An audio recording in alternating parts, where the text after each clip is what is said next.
MJ reverb society welcome back guys. आज हम episode 215 यानी 215 एक्सप्लेन करने वाले हैं, लेकिन उससे पहले एक छोटा सा रिव्यू।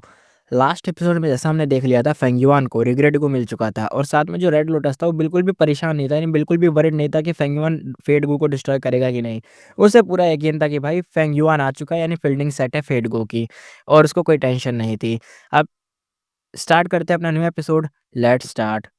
सवीनर इमोर्टल प्राइमेसी के अंदर का सीन देखते हैं। Mini central continent. स्काई पूरा डार्क क्लाउड से कवर था, थंडर और लाइटनिंग नॉनस्टॉप हो रही थी। फेंगयुआन का टाइम पाथ क्लोन स्काई में खड़ा था, गो रिफाइनमेंट को केयरफुली ऑब्जर्व कर रहा था ताकि कोई एक्सीडेंट ना हो जाए। नीचे प्लेन जो पहले एकदम बहुत वाइड था, अब वहां पे ना डीप क्रेटर्स एकदम गड्ढे बन चुके थे।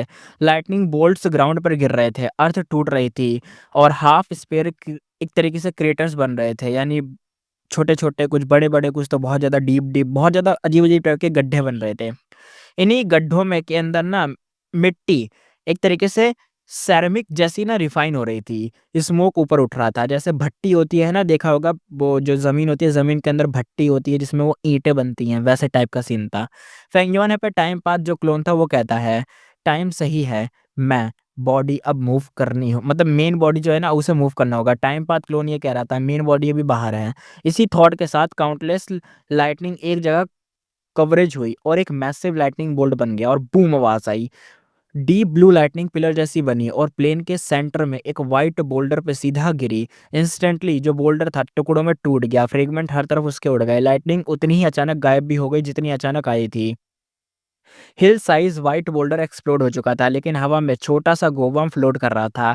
ये बटरफ्लाई शेप का था, मल्टी कलर विंग्स के साथ था और इसका नाम था मैन एज बिफोर इमॉर्टल गो। फेंगयुआन टाइम पाथ जो क्लोन था वो कहता है, सिक्स्थ बार फेल होने के बाद फाइनली सक्सेस मिल गई, बढ़िया। मैन एज बिफोर गो पहले ताइबा इंशन के पास था और उसका origin purple mountain true monarch तक जाता था, और ओरिजिनल मैन एज बिफोर सिर्फ रैंक 6 था। रैंक 6 गो इमॉर्टल के लिए तो ठीक है, लेकिन अगर कोई रैंक 7 पर्सन है तो भाई उसके ऊपर तो अक्सर ये फेल हो जाता था, और रैंक 8 तो ऑलमोस्ट यूजलेस है। यानी अगर तुम रैंक 6 का गो यूज़ करोगे किसी रैंक 7 या रैंक 8 के ऊपर तो वो यूजलेस हो जाएगा, काम ही नहीं है उसका कुछ। फेंगयुआन इसे पहले यूज़ कर पा रहा था क्योंकि उसके सवीनर इमोर्टल बॉडी में डिफरेंट दावमार्क क्लैश नहीं करते थे, खुद के ऊपर यूज़ कर पाता था, दूसरों के ऊपर नहीं। पर अब वो खुद रैंक 8 था, इसलिए रैंक 6 मैन एज़ बिफोर मतलब क्लियरली वीक चीज़ थी। असर कर रहा है, ऐसा नहीं असर नहीं कर रहा, असर कर रहा है लेकिन उतना बढ़िया नहीं। अब मैन एज़ बिफोर इमॉर्टल गो रैंक 6 से रैंक 7 पे एडवांस हो चुका था। टाइम पाथ क्लोन ने चेक किया, शेप बटरफ्लाई ही था, पर रैंक 7 वर्ज़न ज़्यादा डार्ज़लिंग था। बटरफ्लाई की बॉडी के अंदर एक छोटा-सा निक्ड पेल ह्यूमन जैसा फॉर्म दिख रहा था। यानी एक ऐसा बॉडी जो मतलब बॉडी दिख रही है बस एक नॉर्मल सी। रैंक 8 मैन एज़ बिफोर ज़्यादा सूटेबल होता, लेकिन रैंक 7 मै ये जो था ना, rank 7 man as before advance होना भी अभी के लिए इनफ था। रैंक 8 इमॉर्टल को रिफाइन करना इतना कॉस्टली है कि फेंगयुआन अभी अफोर्ड नहीं कर सकता। भले इतने सारे मटेरियल मिल गए हैं उसको, इनहेरिटेंस था, लेकिन फिर भी यार इतना भी नहीं होता ना आसान। मतलब मटेरियल तुम्हारे पास है लेकिन ज़्यादा से ज़्यादा 1-2 बार के ही तो मटेरियल है, क्या पता 1-2 बार फेल हो जाए तो फिर तो मटेरियल वेस्ट हो गए। इसलिए पास्ट में ओल्ड एंसेस्टर शुहू ने rank 8 fortune revealing heaven refine करने के लिए अपनी ऑलमोस्ट सारी सेविंग खत्म कर दी थी। सुनोई माउंटेन ब्लेसलैंड के लोग कंप्लेन कर रहे थे और शिहू ने इस लाइफ में फेंगयुआन से काफ़ी ज़्यादा टाइम तक कल्टीवेशन की थी। अगर फेंगयुआन डांगहुर माउंटेन, लुओपो वैली, रिवर स्लो रिवर या विजडम को बेच दे तब रिसोर्स मिल सकते हैं, पर जो लॉस होगा वो वर्थ इट नहीं होगा। मैन एज बिफोर स्ट्रांग है, पर स्प्रिंग ऑटम सिगाडा जैसा क्रूशल नहीं है। इसलिए फेंगयुआन का प्लान रैंक 8 को रिफाइन करना नहीं था, उसका एम था अपने ज़्यादातर रैंक 6 वाले इमॉर्टल गो को रैंक 7 तक एडवांस करना। गो रिफाइनमेंट में क्वांटिटी ज़्यादा एक तरीके से डिफ़िकल्ट होती है, लेकिन ना फेलियर रेट भी बहुत हाई होता है। यानी मान लो कि एक तरीके से क्वांटिटी ज़्यादा है, डिफ़िकल्टी भी हाई है और फेलियर रेट भी हाई हो जाता है। इवन अगर फेंगयुआन अपने सारे करंट रिसोर्स लगा दे, तब भी इनफ नहीं होगा इन सब चीज़ों को करने में। मीन्स ये कहना चाह रहा है कि जिसके मतलब उसके पास ना जो मेन-मेन वाले गू हैं, इतने बढ़िया-बढ़िया उसके पास गू हैं ना, लेकिन वो सारे ना रैंक 6 हैं। जैसे ये वाला था ना मैन एज़ बिफोर, ये था। बहुत सारे उसके पास ना रैंक 6 वाले गू हैं। उसको उनको पावरफुल बनाना है तो उसे रैंक 7 पे एडवांस करना है। वो ज़्यादातर चाहता है कि सारे के सारे रैंक 7 कर दूँ। भले रैंक 8 ना जाए लेकिन रैंक 7 तो एटलीस्ट कर ही दें, कि एटलीस्ट रैंक 8 से फाइट करते टाइम तो थोड़ा स्ट्रॉन्ग पावरफुल रहे वो। इसलिए और भले देखो क्वांटिटी ज़्यादा हो जाएगी, डिफ़िकल्टी भी हाई होगी, लेकिन एटलीस्ट ना फेलियर रेट भी ना हाई रहता है, लेकिन ना वो नहीं होगा कि बिल्कुल ही सब खत्म हो जाएगा। सब सब जितने भी गुए हैं उसके पास सारे रैंक 7 पहुँच जाएँगे। बढ़िया रहेगा ये। धीरे-धीरे करके रैंक 8 पे ग्रेजुअली इंक्रीज़ करेगा वो। आगे देखते हैं। उसने 5 शियांग ग्रो टू हेवन, क्यूआई क्लैन ग्रो टू हेवन और blue dragon whale grow to heaven और रेड लोटस की स्टोन आइलैंड से मैसिव रिसोर्स लिए थे। फिर भी गू रिफाइनमेंट एक बॉटमलेस पिट है। जितना डालो उतना कम ही लगता है, ब्लैक होल की तरह मान लो। लकीली फेंगयुआन को रिग्रेट गो मिला था। उसने इस रिफाइनमेंट मतलब इसमें ना क्या करा, रिफाइनमेंट पाथ गो फॉर्मेशन बनाई, जिससे ना फेलियर होने पर रिफाइनमेंट का थोड़ा पाथ रिपीट किया जा सकता है। हो सकता है कि इससे ये रहेगा कि ज़्यादा लॉस नहीं होगा। जब टाइम पाथ क्लोन ने रैंक 7 मैनेज बिफोर गू उठाया था, डार्क क्लाउड्स ऑलरेडी वैनिश हो चुके थे। रिफाइनमेंट पाथ गू फॉर्मेशन और killer move self cleansing activate हुए और मतलब और क्या हुआ ना, सीन पर बचे दाव मार्क ट्रेस क्लीन हो गए। यानी यहाँ पे क्या हुआ, फॉर्मेशन ने सब कुछ रिफाइन कर दिया, मतलब सब चीज़ें कर दी, हेल्प भी कर दी और साथ में यहाँ पे क्या हुआ, जिसके पास सेल्फ क्लीजिंग वाला मेथड नहीं था, सेल्फ क्लीजिंग मेथड से क्या हुआ, उसने सबूत तक मिटा दिया कि यहाँ पे कुछ ऐसा हुआ था। फेंगयोन का जो टाइम पाथ क्लोन था कहता है नेक्स्ट लैंडस्केप एज बिफोर करना है। रिफाइनमेंट लिस्ट में man age before, landscape age before top priority थे, पर लिस्ट लंबी थी। डे गू, self strength, pulling mountain strength, क्यूआई, वर्जा thought, star ice, star thought सब पेंडिंग थे। ये सारे रैंक 6 है, इन्हीं की मैं बात कर रहा हूँ कि इन सबको अगर वो रैंक 7 कर देना तो ज़्यादा बेटर रहेगा। रैंक 8 कर सकता है, लेकिन 1-2 को रैंक 8 करने की जगह पे इतने सारे रैंक 7 कर दे, रैंक 6 से रैंक 7 इतने सारे, तो ज़्यादा फ़ायदेमंद रहेंगे। अनरावल मिस्ट्री इमॉर्टल को भी इम्पोर्टेंट था। उसका रैंक एडवांस होने के बाद अनरावल ड्रीम की पावर काफ़ी इंक्रीज़ होती, जो फेंगयुआन के ड्रीम पाथ कल्टीवेशन के लिए ह्यूज बेनिफिट था। और यहाँ पर dog shit luck, QI luck, luck expansion और कनेक्ट लक, टाइम लक भी थे। ये सारे ना लक पाथ इमॉर्टल को रैंक इनका ना एडवांस करने की ज़रूरत है, और अगर इनका रैंक 7 हो जाए या उससे ज़्यादा, जितने भी रैंक पर है, एक लेवल और ऊपर हो जाए। वैसे तो सारे रैंक 6 और कुछ रैंक 7 है। अगर इन सबको थोड़ा-सा और ऊपर बढ़ा दिया जाए ना, तो बहुत ह्यूज हेल्प मिलने वाली थी। फेंगयुआन के पास लक पाथ में स्ट्रॉन्ग अटैक मेथड कम थे, लेकिन सपोर्ट वैल्यू इग्नोर नहीं की जा सकती थी। पहले फेंगयुआन ने लक पाथ एडवांटेज यूज़ करके हेवेली कोड के मल्टीपल टाइम पाथ इमॉर्टल गू हाउसेस का चेस तोड़ दिया था। इमॉर्टल गू का रैंक एडवांस सिर्फ फेंगयुआन का मेन बॉडी कर रहा था। टाइम पाथ क्लोन का कल्टीवेशन लेवल लो था, इसलिए उसके पास क्वालिफिकेशन ही नहीं थी इन सबको मतलब एडवांस करने की। रेड लोटस की ट्रू इनहेरिटेंस मिलने के बाद फेंगयुआन रेड लोटस के स्टोन आइलैंड पर ही रुक गया। वो लगातार गो रिफाइन कर रहा था वहीं पर, इसलिए उसने बाहर जो ट्रेसेस थे उन सबको भी मिटा दिया था सेल्फ क्लीजिंग वाले मेथड से, ताकि गो रिफाइन वाले पे कुछ पता ना चले। वैसे तो सब कुछ अपने सवेरे मटर फार्मेसी के अंदर कर रहा है, लेकिन जो चीज़ बाहर कर रहा है उसको साफ करने के लिए, हटाने के लिए सेल्फ क्लीजिंग वाला जो मेथड है वो यूज़ कर रहा था, ताकि कोई ट्रेस बचे ही ना यहाँ पे और पता ही ना चले कि यहाँ पे कुछ कभी हुआ था। साथ ही बाइनेमिंग, हाई लाउन और बाकी लोग आइलैंड पर मूव करते रहे, एक दूसरे के साथ स्पैरिंग मतलब होता है ना, स्पारिंग होता है, एक दूसरे से थोड़े बहुत फाइट वाइट करना, कोऑर्डिनेशन इंप्रूव करना, ताकि फ्यूचर में हेल्प मिल जाए, इसलिए एडजस्ट हो रहे थे। फ्यूचर सेल्फ के अटैक के अंडर उनकी battle strength first rate rank 7 तक या डायरेक्ट पीक रैंक 7 तक पहुंच गई थी। ये किलर मूव की मैक्स लिमिट थी। अब सबऑर्डिनेट इतने स्ट्रांग हो चुके थे कि फ्यूचर में फेंगयुआन की बैटल में ऑकवर्ड सिचुएशन रिपीट नहीं होती। नेक्स्ट फाइट में ये लोग कम से कम पार्टिसिपेट करने लायक तो बन गए थे।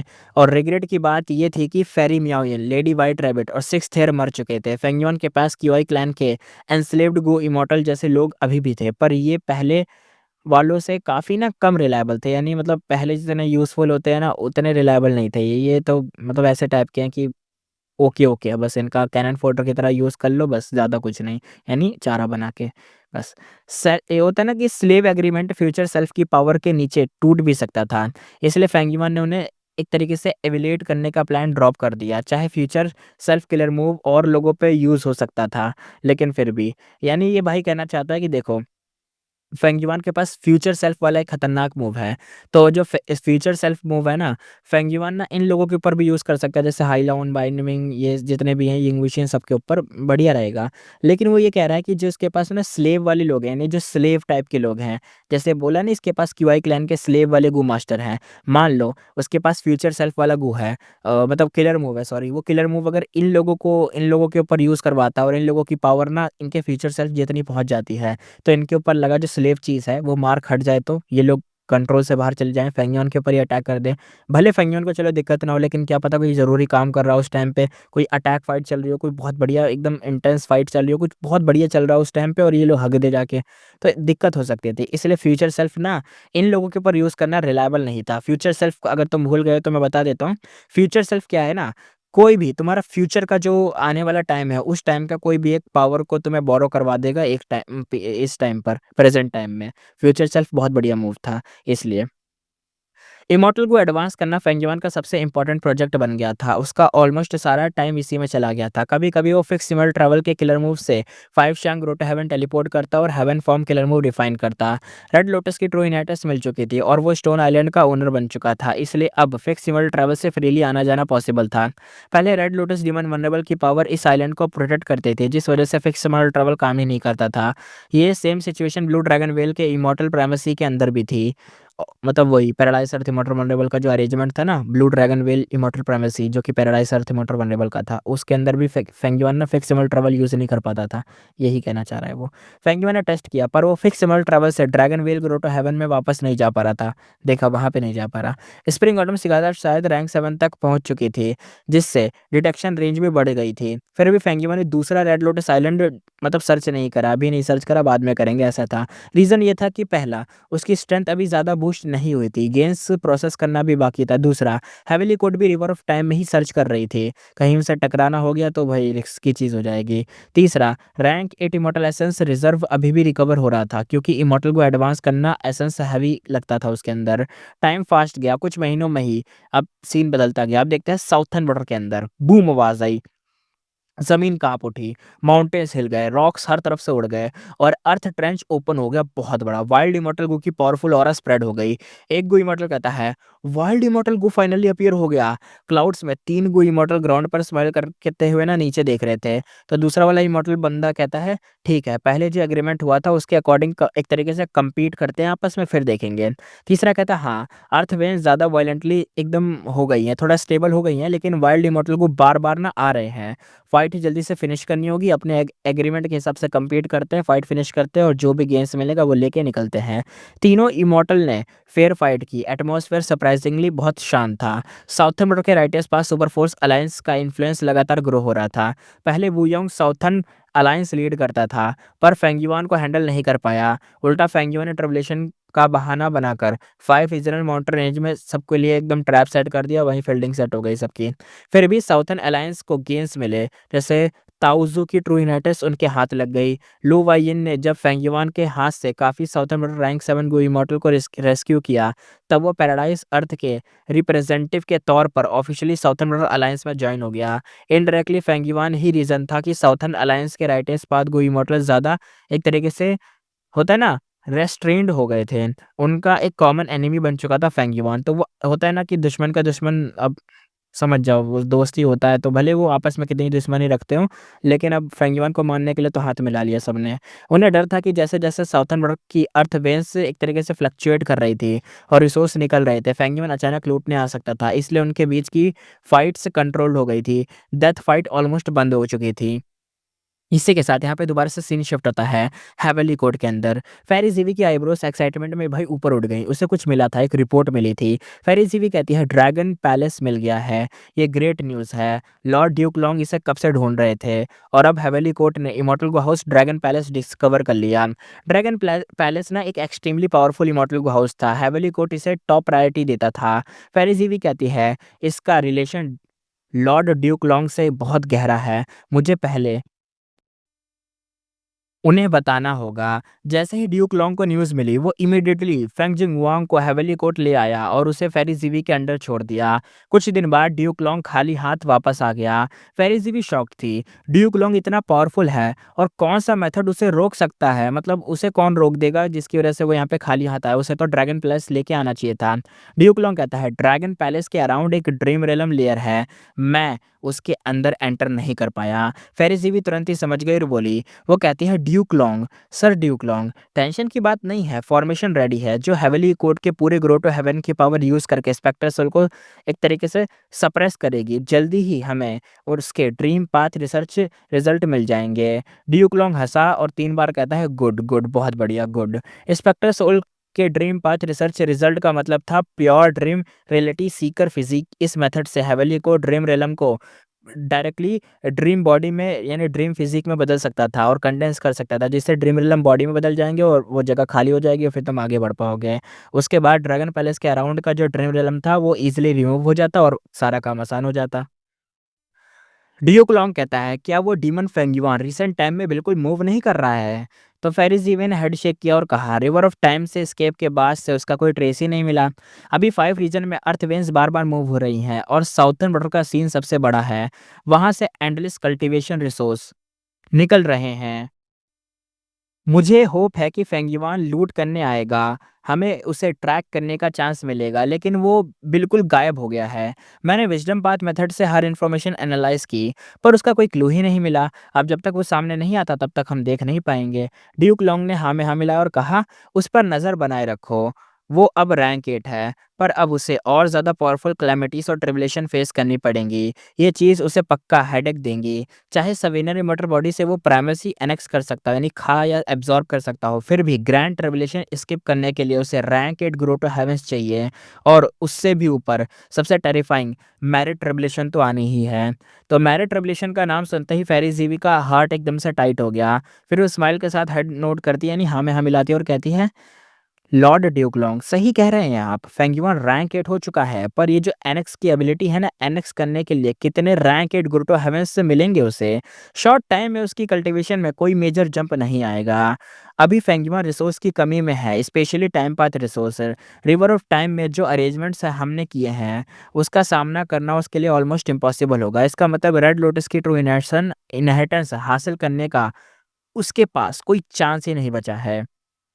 आगे फेरिज़ी ने कहा, पिछली बार भले ही वो बच गया था, बच के निकल गया था, पर उसका इमॉर्टल एसेंस खर्चा बहुत ही ज़्यादा हुआ था और उसके ऑलमोस्ट सारे ट्रम्प कार्ड्स एक्सपोज़ हो गए थे वहाँ पर। अब उसे जल्दी से रैंक 8 इमॉर्टल एसेंस एक्युमुलेट करनी होगी। इमॉर्टल एसेंस स्टोन पर रिलाय करना एक तरीके से इनसफिशिएंट होगा। उसे अपने इमॉर्टल प्राइमेसी की सेल्फ प्रोडक्शन पर डिपेंड करना पड़ेगा। पर इमॉर्टल प्राइमेसी की सेल्फ प्रोडक्शन टाइम लेती है, और अगर वो अपने इमॉर्टल प्राइमेसी का टाइम स्पीड भी चलो ज़्यादा कर भी दे, तो उसकी कैलेमिटीज़ और ट्रिब्यूलेशन भी उतनी ही जल्दी आएँगी। तो हर तरफ से फँस रहा है वो। जैसे ही उसके पास एनेक्स करने के लिए और इमॉर्टल प्राइमेसी नहीं बचेंगे, उसे डायरेक्ट ट्रिब्यूलेशन फेस करनी पड़ेगी, और जिस मोमेंट वो ट्रिब्यूलेशन फेस करेगा, वही मोमेंट होगा जब हेवेनली कोर्ट उसकी जान लेगा। ये कहते वक़्त फेरी की आँखें भाई हो चुकी थी खतरनाक। ये सब बातें होने के बाद ड्यूक लॉन्ग ने बस एक ही लाइन कही थी एप्रिशिएट करते हुए, यानी फेरिज़ को कहा कि तुम जब तक यहाँ पर हो, यानी तुम जैसे इंसान जब तक हेवेनली कोर्ट में हो ना, तो मुझे टेंशन लेने की ज़रूरत ही नहीं, मैं बिल्कुल टेंशन फ्री हूँ। सीन इसी के साथ ना शिफ्ट हो जाता है यहाँ। सवेनिया रिमोटर प्राइमेसी के अंदर सीन देखते हैं। मिनी सेंट्रल कंटेंट, फेंगयुआन का टाइम पाथ क्लोन हवा में धीरे से फ्लाई कर रहा था। लास्ट फ्लावर बड प्लांट कर दिया था। यहाँ की लैंड उसने स्पेशली फर्टाइल मार्श लैंड में कन्वर्ट की थी। नीचे हाई क्वालिटी स्लिट्स और ऊपर knee deep clear water river flow कर रही थी। क्लोन ने हाथ झटकाया, स्काई में ऊपर गया और पूरा मार्श लैंड, जो मतलब इतना बढ़िया मतलब बनाया था ना, मार्श लैंड देखा। एरिया इतना बड़ा था कि पूरा एक नज़र में ना एक तरीके से कवर ही नहीं हो पा रहा, बहुत दूर-दूर तक था ना, इसलिए जहाँ तक नज़र जाए हर जगह फैला पड़ा था। हर कुछ किलोमीटर पर घर जितने साइज़ का एक फ्लावर बर्ड था। ये सब एक्सट्रीम मार्श फ्लावर के बर्ड्स थे। ये फ्लावर फेंगयुआन को ब्लू ड्रैगन व्हेल के इमोर्टल प्राइमेसी से मिले थे, बाकी ट्रेजर वाले हेवन से बाय किए थे। फेंगयुआन के क्लोन ने डीप ब्रेथ ली और समर गु एक्टिवेट करा। ये रैंक 8 गु ओरिजिनली साउथर्न वर्ल्ड के शियाचा की मतलब हुआ करता था, शियाचा का, लेकिन अब इसके पास है। क्लोन सिर्फ रैंक 6 था, लेकिन फेंगयुआन की मेन बॉडी ने उसे व्हाइट लेटिच इमोर्टल एसेंस दे दिया, जिसकी वजह से वो इमोर्टल गो रैंक 8 वाला एक्टिवेट कर पाया, पॉसिबल हो पाया एक्टिवेट करना। समर गो के साथ बाकी गो एक्टिवेट हुए। एक इमॉर्टल किलर मूव चला। ये मूव शियाचा का था, जिसका नाम था समर होइंग।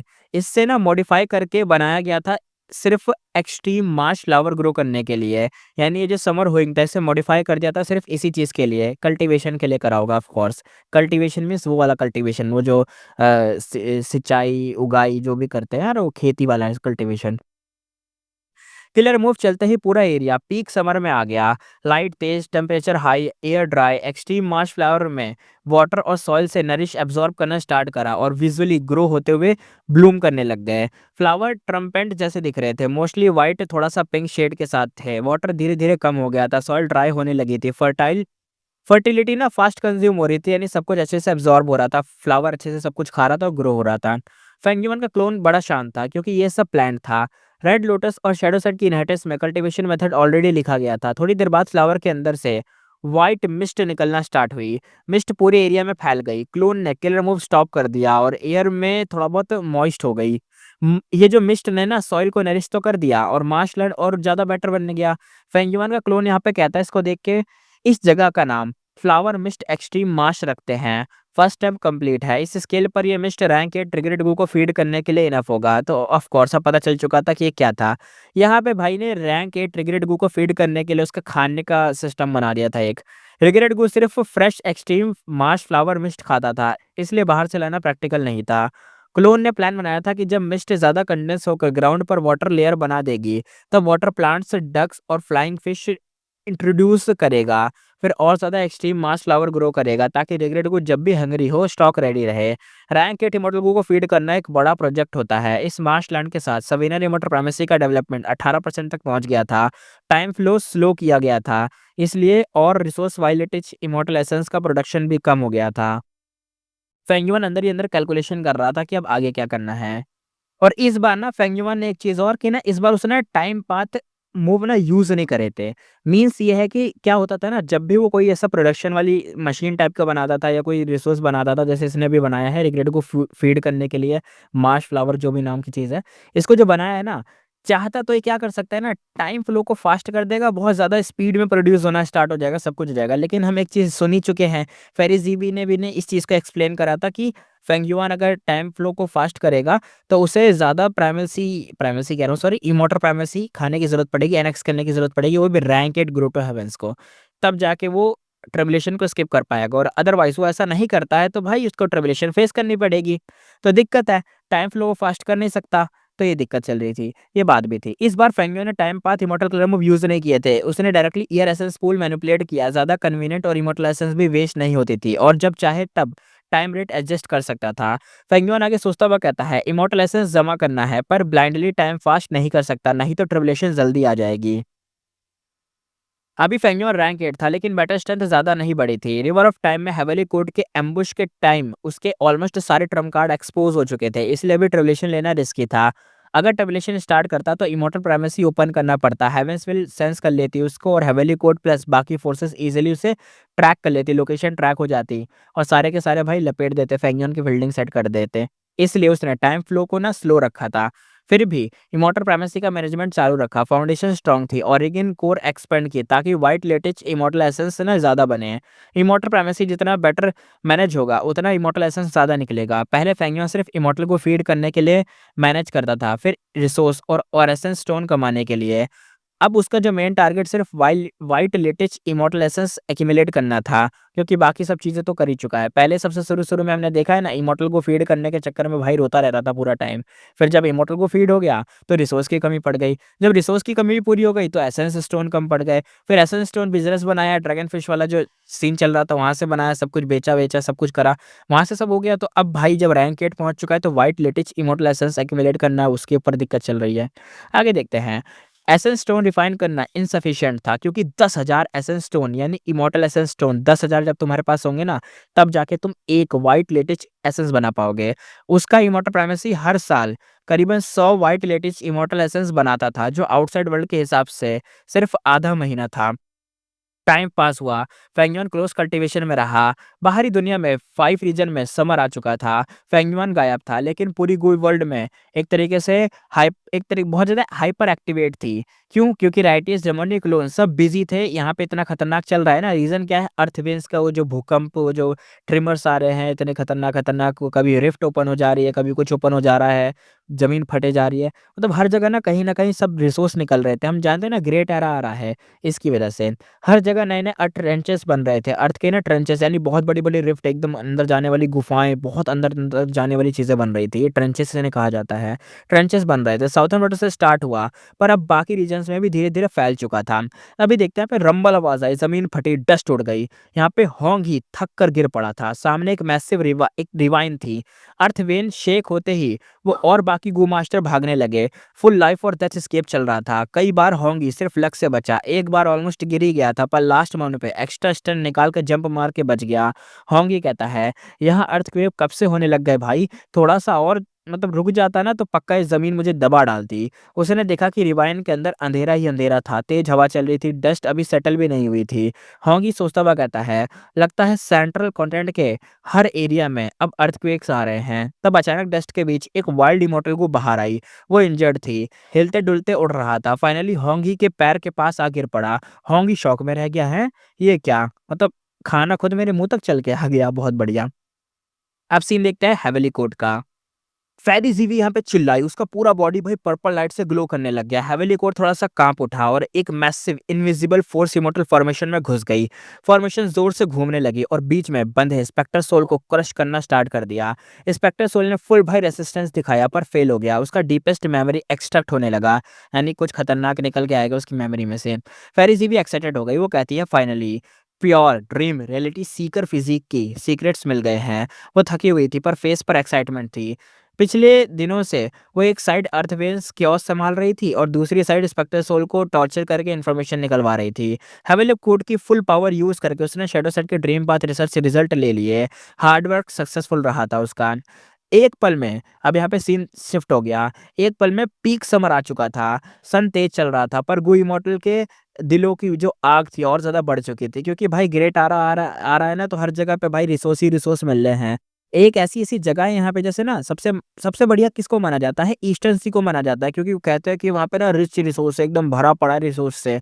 ईस्टर्न सी तो भाई क्या बोले, अमीर लोग हैं बिल्कुल वहाँ पे, ऐसे टाइप चलता है वहाँ पे सीन। लेकिन जो बाकी रीजन है इतने रिसोर्स नहीं होते, मुश्किल-मुश्किल से चीज़ें ढूँढनी पड़ती है, करना पड़ता है। लेकिन जब से ग्रेट एरा आया है ना भाई, लोगों में अफ़रा-तफ़री मची पड़ी है, लोग लड़े-मरे जा रहे हैं ताकि वो उनको रिसोर्स मिल सके, और रिसोर्स मिल भी रहे हैं, ऐसा नहीं कि मिल नहीं रहे हैं, मिल रहे हैं, क्योंकि बहुत सारे रिसोर्स निकल रहे हैं भाई, बहुत ही सारे रिसोर्स। और अब आगे देखते हैं, अर्थ वेन्स का ये जो भूकंप, अर्थक्वेक, ट्रेमर्स जो भी था, ये रुकने के बजाय ना और ज़्यादा इंटेंस होता जा रहा था। इमॉर्टल मटेरियल, वाइल्ड इमॉर्टल को रिसोर्स सब जगह निकल रहे थे। 5 रीजन में फुल भाई गोल्डन अपॉर्च्युनिटी भाई फेस चल रहा था। ऐसा टाइम आ चुका था जहाँ पे हर बंदा, अगर 100 लोग भी लूटने जा रहे हैं ना, तो 90 लोग ना लूट के ला रहे हैं, ऐसा मान लो। इसलिए ना हर कोई एकदम पागल हुआ पड़ा था कि भाई जाओ, कुछ ना कुछ तो मिल ही जाएगा। पहली बारी में चलो मिस हो गया, दूसरी बारी में मिस हो गया, तीसरी बारी में तो मिल ही जाएगा। और मिल बिल्कुल रहा था, कोई खाली हाथ नहीं आ रहा। इमॉर्टल को नहीं मिला तो इमॉर्टल मटेरियल मिल जा रहा है, मतलब सब कुछ सबको जरूर रहा था कुछ ना कुछ। आगे देखते हैं, सीन यहाँ पे शिफ्ट होता है 5 शांग रो टू हेवन के अंदर। अचानक फेंगयुआन की हंसी गूंज उठी। फेंगयुआन कहता है finally heaven form killer move पर कंप्लीट कंट्रोल मिल गया है। उसके पास एक rank 9 killer move white crane के फॉर्म में शांत खड़ा था और ऑर्डर्स फॉलो कर रहा था। फेंगयुआन कहता है, किसी ने सोचा था कि हेवन फॉर्म का इफेक्ट इतना खतरनाक होगा? खतरनाक मीन्स ये है कि थोड़ा-सा ना ब्रोकन टाइप का था ये। अब ब्रोकन क्यों था पता चलेगा कि क्या निकला है। इसके साथ ना वो बंदा अपना कहता है फेंगयुआन, इसके साथ मेरी कल्टीवेशन फास्ट हो सकती है और क्लाइमेटिक स्टेबलाइजेशन का प्रॉब्लम भी सॉल्व हो जाएगा। फेंगयुआन ने व्हाइट क्रेन के फेदर्स टच किए और आँखों में तेज चमक उसकी आई, मतलब कुछ बढ़िया था। हेवन फॉर्म किलर मूव बिल्कुल परफेक्ट टाइम पर उसे मिला था। इसी के साथ यहाँ पे सीन शिफ्ट होता है। सीन दिखाया जाता है इमोरियल व्हाइट हेवन के अंदर। एक प्योर व्हाइट क्लासी क्रेन फेंगयुआन के अराउंड फ्लाई कर रही थी। स्वीट क्राई के साथ फेंगयुआन सिर्फ थॉट से इस क्रेन को कंट्रोल कर रहा था। बिल्कुल हाथ हिलाने जैसा ईज़ी था। फेंगयुआन कहता है finally rank 9 killer move use कर पा रहा हूँ। जाओ। व्हाइट क्रेन ने विंग्स फैलाकर आगे फ्लाई किया, फिर एक जगह आसमान में सर्कल करने लगी और लगातार क्राई करने लगी। व्हाइट क्रेन ने विंग्स फैलाकर आगे फ्लाई किया, फिर एक जगह आसमान में सर्कल करने लगी और लगातार क्राई करने लगे। क्रेन के थ्रू फेंगयुआन को 5 शांग रोटो हेवन के इनर सीन्स की इन्फॉर्मेशन मिली। ये हेवन फॉर्म एक अटैक या डिफेंस मूव नहीं था, बल्कि investigation type rank 9 killer move था। इसका डिटेक्शन टारगेट था इमोरियल व्हाइट हेवन में जो भी एग्जिस्ट करता है सब कुछ। एक ऐसी चीज़ जो कि इमोरियल व्हाइट हेवन के अंदर सब कुछ एग्ज़िस्ट करने वाली सब चीज़ों को ट्रेस कर सकती है। बड़ा खतरनाक, ये तो उसकी तरह हो गया यार। जैसे वो लॉन्गेविटी हेवन, लॉन्जेटिवी हेवन कहते हैं ना, लॉन्गेविटी हेवन, मैं लॉन्गेविटी हेवन कह देता हूँ। लॉन्गेविटी हेवन के अंदर वो नहीं है, वो जो पैलेस था वो भी सब कुछ ब्लैक हेवन और व्हाइट हेवन के अंदर थोड़ा बहुत मैनिपुलेट कर सकता था, और ब्लैक हेवन के अंदर तो अच्छा खासा कंट्रोल था। इसकी वजह से हेवनली कोर्ट और फेंगयुआन सब लोगों को, मतलब फेंगयुआन को नहीं, मतलब हेवनली कोर्ट को कितनी दिक्कत हुई थी जब वो अटैक करने आ रहे थे नॉर्थ प्लेन्स के अंदर। याद होगा तुम्हें, जब उसके साथ वो भी थी, मतलब वो क्या नाम था उसका, ज़ाओ लियान, उसने इमॉर्टल रैंक 9 वाला वो यूज़ करा था लब, तब जाके वो लोग बच पाए थे, वरना तो ब्लैक हेवन के अंदर उनका सत्यानाश हो जाता। कैसे खतरनाक, कितना खतरनाक मैनिपुलेट करा था नॉर्थ प्लेस वालों ने, लॉन्गेविटी हेवन ने। शायद फेंगयुआन भी अब व्हाइट हेवन को मैनिपुलेट कर पाए। मैनिपुलेट नहीं, एटलीस्ट डिटेक्ट कर पाए कि वहाँ पे क्या-क्या चीज़ें मिल सकती हैं, डिटेक्शन। आगे देखते हैं। इसका रेंज इतना बड़ा था कि फेंगयुआन के लिमिट से भी बहुत आगे था। सबसे ओवरपावर्ड बात ये थी कि ये हिडन ग्रोटो हेवन भी डिटेक्ट कर सकता था। चाहे ग्रोटो हेवन का एंट्रेंस ओपन हो या ना हो। अगर वो इमोरियल व्हाइट हेवन में है, तो भाई हेवन फॉर्म उसे आसानी से पकड़ लेगा। क्रेन पास आए तो अंदर का सीन तक देख सकता था। और सबसे बड़ी बात, डिटेक्शन में कोई इमॉर्टल एसेंस लगती ही नहीं है। ये एबिलिटी थीविंग हेवन डीमन वनरेबल से आई थी, बिल्कुल इन्नेट पावर जैसी थी। फेंगयुआन आगे सोचता हुआ कहता है, पर अगर फोर्सफुली क्रोटो हेवन के अंदर घुसना है, तब इमॉर्टल एसेंस तो लगेगा ही, यानी फोर्सली, यानी फोर्स के तरीके से अंदर घुसना है तब। उसने rank 8 white latest immortal essence भेजना स्टार्ट करा। व्हाइट क्रेन सॉफ्ट लाइट से ग्लो करने लग गई। फेंगयुआन लाइट के साथ आगे बढ़ा। इस वक्त 5 शांग ग्रोटो हेवन के अंदर भी हेजी व्हाइट लाइट निकली। कुछ ही ब्रेथ में, बिना किसी रेसिस्टेंस के, फेंगयुआन डायरेक्टली 5 शांगरोटा हेवन के अंदर एंटर कर गया, सिर्फ हेवन फॉर्म के थ्रू। आगे फेंगयुआन कहता है, एंट्रेंस कॉस्ट ज़्यादा है, पर रैंक 9 मूव है और मैं रैंक 8 हूँ, एक्सेप्टेबल तो चलता ही है इतना। प्रोसेस साइलेंट था, बस थोड़ी-सी व्हाइट लाइट और काफ़ी क्लीन चीज़ें हो गई और रिज़ल्ट तो बड़ा सैटिस्फाइड था। नॉर्मली किसी ब्लेसलैंड या गोट्रो हेवन में ज़बरदस्ती घुसना बहुत ही मुश्किल होता है। पास्ट एग्ज़ाम्पल इसकी वैल्यू प्रूव कर चुके थे और हेवन फॉर्म इस प्रॉब्लम का परफेक्ट आंसर था। फेंगयुआन आगे एनालिसिस करते हुए कहता है, हिस्ट्री में काउंटलेस रैंक 8 गो इमॉर्टल हुए हैं। जब इमोरियल 9 हेवन डिस्ट्रॉय हुए, सिर्फ व्हाइट एंड ब्लैक हेवन बचे। इसके बाद रैंक 8 और रैंक 9 गो इमॉर्टल के ग्रोटो हेवन मोस्टली यहीं प्लेस हुए।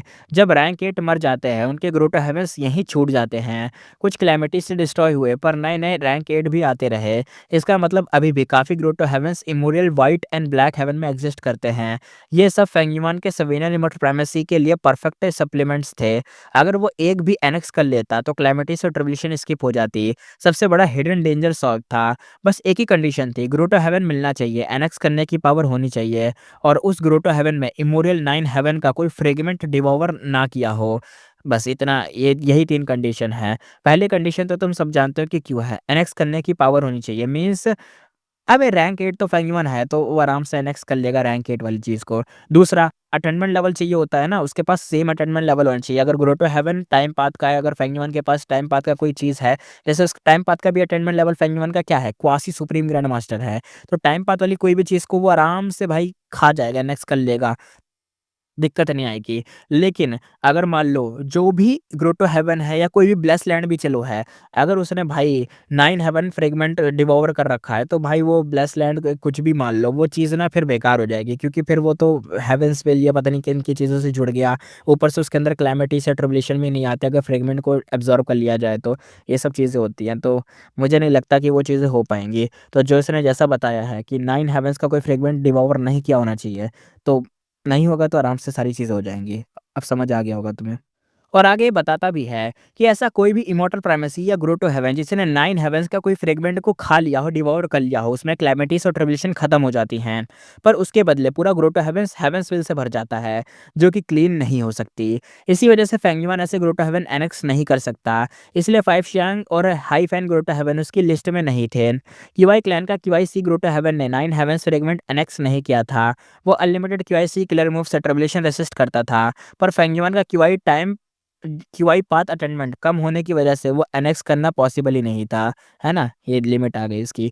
ड्रैगन व्हील ग्रोटो हेवन भी कंसीडर हुआ, लेकिन फिक्स समर ट्रैवल से वापस जाना पॉसिबल ही नहीं था, क्योंकि ब्लू ड्रैगन व्हील मूव कर चुका था। ऊपर से पैराडाइज अर्थ इमॉर्टल वल्नरेबल की अरेंजमेंट्स वहाँ थे, इसलिए फेंगयुआन ने रिस्क ही नहीं लिया कि क्या ही उंगली करें। पैराडाइज अर्थ जैसे गू वल्नरेबल को कभी अंडरएस्टिमेट नहीं किया जा सकता। और फेंगयुआन कॉन्फिडेंट होते हुए कहता है, मेरे लिए सूटेबल ग्रोटो हेवंस ज़रूर मिलेंगे। ये कॉन्फिडेंस सिर्फ हेवन फॉर्म की वजह से नहीं था, बल्कि उसकी 500 साल की प्रीवियस लाइफ की मेमोरीज की वजह से भी था। उसे सबसे ज़्यादा याद था कि 9 पैंथम्स ग्रोटो हेवन, यहाँ के गू इमॉर्टल पैंथम पाथ कल्टीवेट करते हैं और पूरा ग्रोटो हेवन पैंथम फॉर्म से बन सकता है, इसलिए कैलेमिटीज का कोई इफेक्ट ही नहीं होता। एक और था Dao formation grotto heaven, pure formation path expert के लिए, और लेयर्स ऑफ फॉर्मेशन से पूरा हेवन प्रोटेक्टेड था। फिर आता है होली डेसेक्ट ग्रोटो हेवन, इसका ओरिजिन सबसे स्पेशल था। इसका ओनर थीविंग हेवन डीमन वनरेबल के क्लोज था। उसके मरने के बाद थीविंग हेवन ने पर्सनली ऐसे अरेंजमेंट्स किए कि हेवंस विल गलत जजमेंट लेने लगेगी और ट्रिब्यूलेशन का पावर बहुत कम हो जाएगा। ये सब ग्रोटो हेवन स्केड्यूल्ड रहते हुए कल्टीवेट कर रहे थे। हर एक में काफ़ी गो इमोटल्स थे, सब सुपर फोर्सेस। पर रैंक 8 गो इमोटल बहुत रेयर थे, क्योंकि सिर्फ एक ग्रोटो हेवन के रिसोर्स से रैंक 8 बनाना मुश्किल होता। इसलिए असली पावर सुपर फोर्सेस 5 रीजन में बेस होती है। यानी असली super power super forces 5 regions में ही बेस होती है, उनका बेस वहीं रहता है। रिसोर्स ज़्यादा होते हैं, पॉपुलेशन ज़्यादा होती है, कंपटीशन इंटेंस है, और इसी से रैंक इट एक्सपर्ट जल्दी निकलते हैं। आगे यहाँ पे सीन शिफ्ट होता है। समर खत्म हुआ, ऑटम आ गया, अर्थ इवेंट रेवोल्यूशन और ज़्यादा खतरनाक हो गया। गुई मॉडल के लिए हार्वेस्ट सीजन था, यहाँ पे सब लूटामारी चल रही थी। सीन यहाँ पे शिफ्ट हुआ वेस्टर्न डिजर्ट के अंदर। एक ब्यूटीफुल फीमेल इमॉर्टल ने एरो शूट किया। एरो स्काई को चीरते हुए पिंक टेल छोड़ता हुआ एक एशियन डेसोलेट बीस्ट को हिट कर गया। अगले ही मोमेंट बीस्ट बीस्ट लाइट में एक्सप्लोड हुआ और पैटर्स बनकर हवा में भाई गायब हो गया। तो आवाज़ आती है, ये तो वही है, ये तो वही है। गोंग क्लैन की सेकंड यंग मिस गोंग वू हुआ। तीसरा बंदा यहाँ पे कहता है, चलो चलो चलो निकलते हैं, देखते हैं। वेस्टर्न डिजर्ट के गोइमोटल नए अर्थ ट्रेंच को देखकर चुपचाप रिट्रीट करके चले गए थे, क्योंकि यहाँ पे एक बंदी थी जो कि गोंग क्लैन की होगी, गोंग वू हुआ उसकी वजह से। अब सीन यहाँ पे शिफ्ट हुआ साउथर्न बॉर्डर के अंदर। रंबल आवाज आई, माउंटेन्स कोलैप्स हो गए थे, हंड्रेड्स ऑफ लीग तक का डस्ट छा गया था, एकदम डस्टी डस्ट, हर जगह पोल्यूशन फैल गया था, दिल्ली बन गया था साउथर्न बॉर्डर।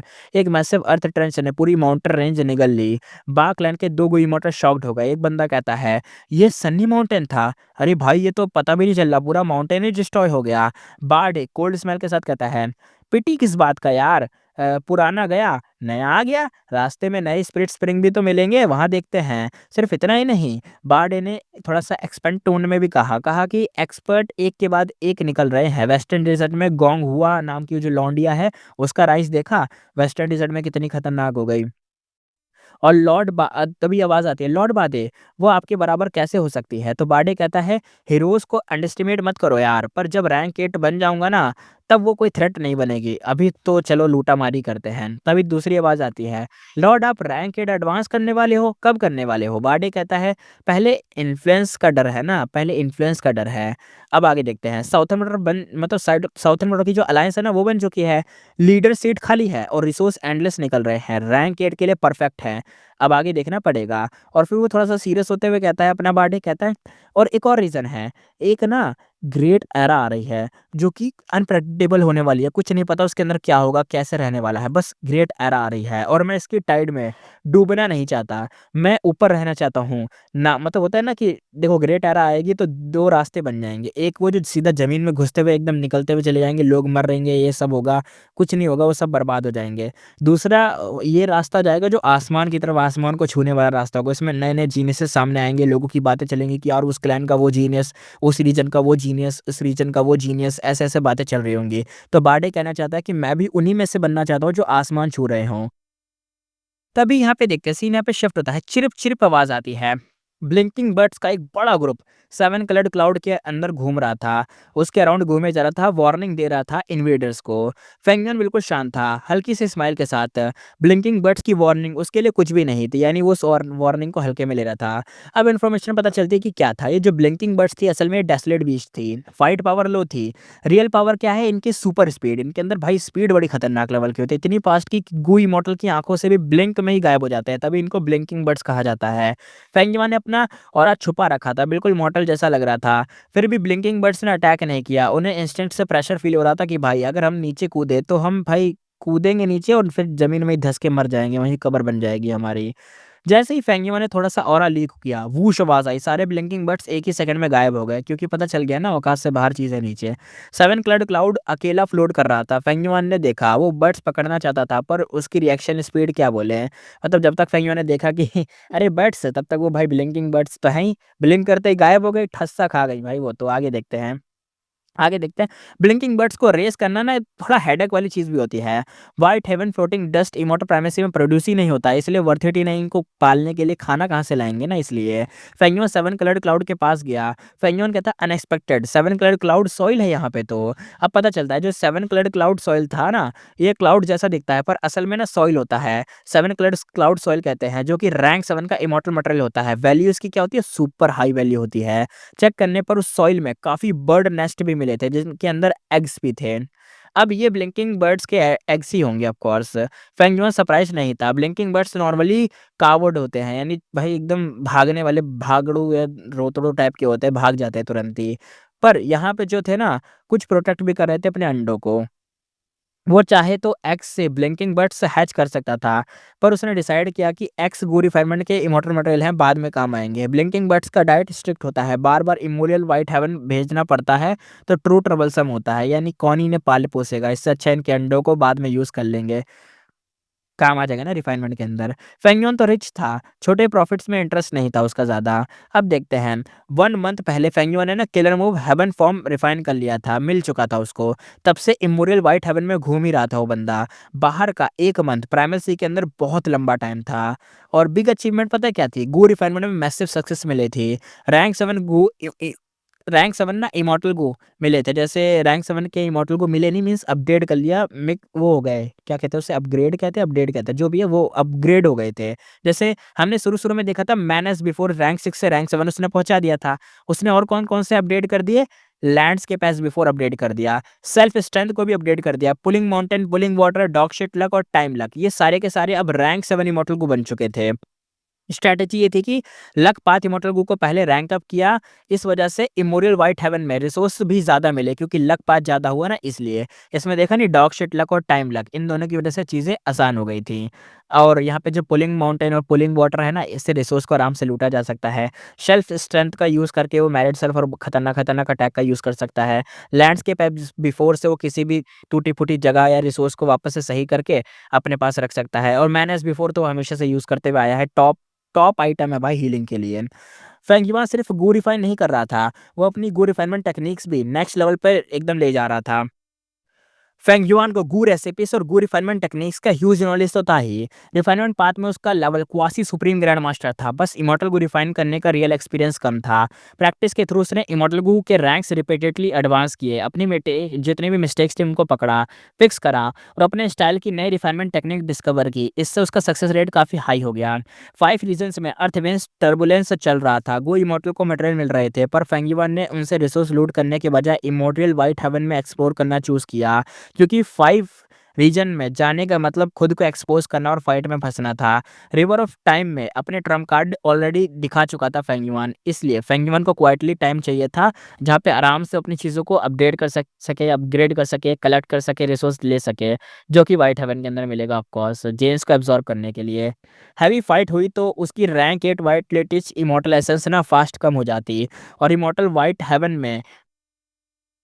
व्हाइट हेवन में सॉरी, इमोरियल व्हाइट हेवन में वो हेवन फॉर्म पे रिलाई करता था। हेवन फॉर्म की डिटेक्शन रेंज मैसिव थी। हिडन बीस्ट, प्लांट्स ले लो, हर तरीके की हिडन चीज़ या ग्रो टू हेवन तक वो डिटेक्ट कर सकता था। और सबसे ओवरपावर्ड बात ये थी कि हेवन फॉर्म एक ड्रॉप भी इमॉर्टल एसेंस यूज़ नहीं करता। रैंक 9 कलर मूव होने का पूरा डोमिनेंस दिख रहा था। 5 रीजन में एक्सप्लोरेशन ज़्यादा डेंजरस और कॉस्टली हुआ। बेनिफिट भी कम ही मिलेंगे। अर्थ ट्रेंचेस से निकल के मतलब जो निकलते हैं ना मटेरियल, वो इमॉर्टल प्रॉपर्ली मैनेज नहीं कर पाते, इसलिए ज़्यादातर लोग उन्हें ट्रेजर एलो हेवन में ही सेल कर देते हैं। अर्थ वेन्स ट्रबुलेशन की वजह से, ट्रबुलेशन कह रहा हूँ सॉरी, टर्बुलेंस की वजह से ट्रेजर एलो हेवन में ट्रांजैक्शन एक्सप्लोसिव हो चुका था एकदम, इतना ज़्यादा कि हर जगह ट्रांजैक्शन ही ट्रांजैक्शन हो रही थी। हर जगह भाई इधर से उधर लिए जा रही थी, चीज़ें दिए जा रही थी। अगर फेंगयुआन को मटेरियल चाहिए होते तो डायरेक्टली बाय कर सकता था, पर ग्रोटा हेवन अलग चीज़ थे। उनका इकोसिस्टम कंप्लीट होता है। एनेक्स करने से सवेनियर रिमोट प्राइमेसी का साइज, कल्टीवेशन, दाव मार्क्स सब बूस्ट होते हैं और क्लाइमेटीज स्किप हो जाती हैं, इसलिए फेंगयुआन का रियल टारगेट ग्रोटा हेवंस थे। वाइल्ड इमॉर्टल गू अर्थ ट्रेंड से कभी-कभी निकलते थे, पर उन पे सब गू इमॉर्टल की नज़र होती थी। फेंगयुआन को लगा कि डायरेक्टली ग्रोट हेवन से इमॉर्टल को लूटना बेटर है, क्योंकि उसके पास ग्रेट थीव घोस्ट हैंड था। सीन यहाँ पे शिफ्ट हुआ हेवनली कोड के अंदर। फॉर्मेशन यहाँ पे रुकती है। फेरीजी भी कहती है सोल रिप्लेसमेंट किलर मूव, क्या जीनियस आइडिया है। वो स्पेक्टर सोल को एक और बार देखती है पर सरेंडर फोर्स नहीं करती। इन दोनों वो स्पेक्टर सोल की मेमोरीज लूट रही थी, उसकी लाइफ टाइम कल्टिवेशन गेन रही थी। फेरी जीवी मान लेती है कि सोल पाथ में स्पेक्टर सोल भाई अनमैच था, कोई टक्कर में ही नहीं था स्पेक्टर सोल के। हेवली कोड भी कंपेयर नहीं कर सकता भाई सोल पाथ में, स्पेक्टर सोल के लेवल का तो हो ही नहीं सकता।